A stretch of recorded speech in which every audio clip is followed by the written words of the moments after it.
pense que quelque chose de vraiment important à prendre conscience, là, c'est que notre système d'immigration est en train de complètement changer.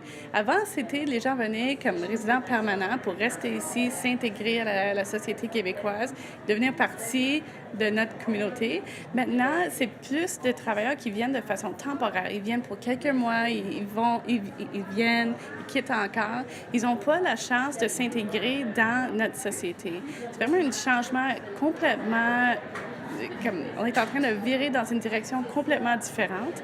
Et j'ai l'impression qu'on ne le réalise pas. Et pour moi, c'est très important parce qu'avoir des gens sur une base temporaire et leur dire qu'on vous veut pas vraiment, ça donne l'impression qu'ils ne pourraient pas avoir les mêmes droits.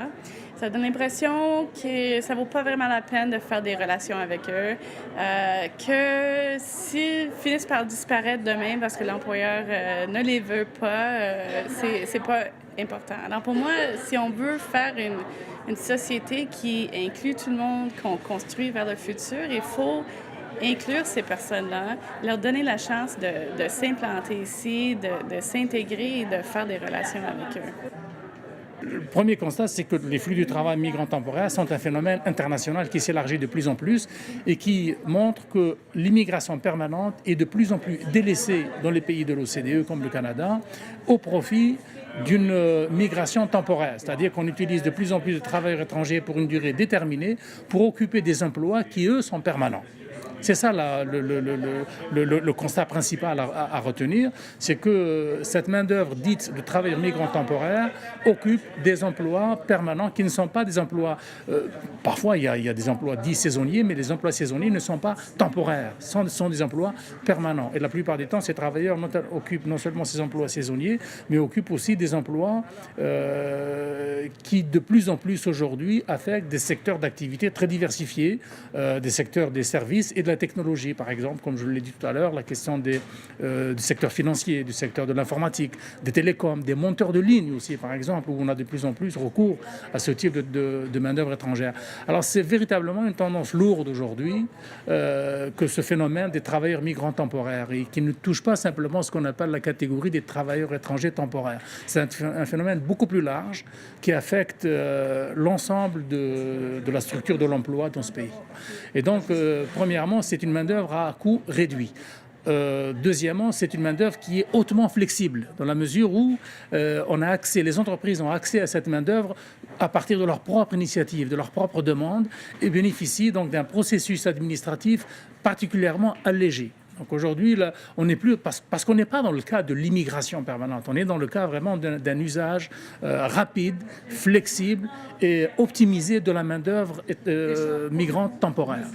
Et puis je soulignerai une fois aussi, en dernière instance aussi, que c'est avec la concertation de l'État. C'est-à-dire que c'est évidemment, ce sont des dispositifs administratifs gérés par l'État. En l'occurrence, au Canada, c'est RHDCC et CIC, c'est Ressources humaines, Développement des compétences Canada et Citoyenneté et Immigration Canada, qui sont des ministères qui organisent la gestion de ces flux par l'intermédiaire d'agences privées de recrutement et en répondant aux exigences, aux demandes formulées par les entreprises pour cette main-d'œuvre.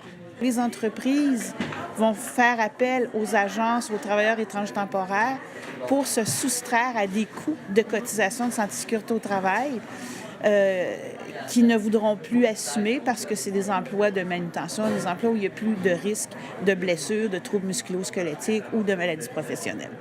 Donc, cette précarité-là pose un problème en termes de santé de population et pose aussi un problème en termes de surveillance. Alors, même si ces travailleurs-là ne sont pas exclus par les lois de santé du travail, la précarité du lien d'emploi fait en sorte que les professionnels ne les trouvent pas dans les entreprises. Ils peuvent être là, mais comme ils ne sont pas des employés de l'entreprise cliente, dans le cas de l'entreprise des agences, le médecin du travail ou l'hygiéniste peinent à intervenir auprès de ces gens-là. Ils ne savent même pas qui ils sont, ou s'ils sont là, ou quel type d'enlien qu'ils ont.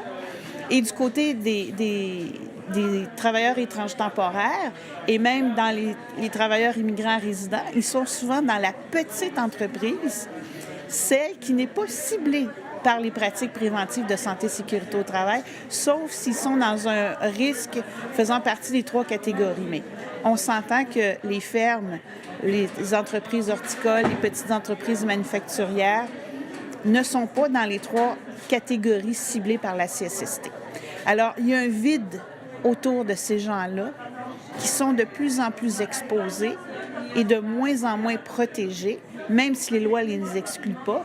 Ces gens-là n'oseront pas porter plainte pour ne pas briser le faible lien d'emploi qu'ils ont, n'ont pas les moyens d'aller en cours pour contester sur des pratiques inégales.